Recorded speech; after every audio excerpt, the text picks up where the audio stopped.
Iran की पाकिस्तान पर air strike Balochistan में हुई है और दहशतगर्द तंजीम के ठिकानों पर किए गए हमले में 2 बच्चों की मौत हुई है, दीगर 3 जख्मी हैं। पाकिस्तान ने हमलों पर जाहिर किया है सख्त रद्द-ए-अमल और इस हमले को हो सकते हैं संगीन नताइज।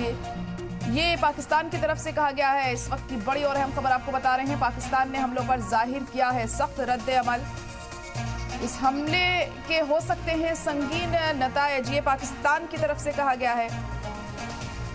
ईरान की पाकिस्तान पर जो एयर स्ट्राइक हुई है उस पर पाकिस्तान का रद्द-ए-अमल सामने आया है। आपको बता दें कि जिस तरीके से ये हमले हुए हैं उसमें 2 बच्चों की मौत हो गई है, दीगर 3 जख्मी हुए हैं। पाकिस्तान ने हमलों पर जाहिर किया है सख्त रद्द-ए-अमल और कहा है कि इसके जो नतीजे हैं वे खतरनाक हो सकते हैं ईरान के लिए। तो ईरान की पाकिस्तान पर एयर स्ट्राइक को लेकर अब पाकिस्तान ने यहाँ पर अपना रिएक्शन जाहिर किया है और कहा है इसके नतीजे हो सकते हैं खतरनाक। बलूचिस्तान में ये एयर स्ट्राइक हुई, दहशतगर्द तंजीम ये हुई है और इसको लेकर अब पाकिस्तान ने सख्त रद्द-ए-अमल जाहिर किया।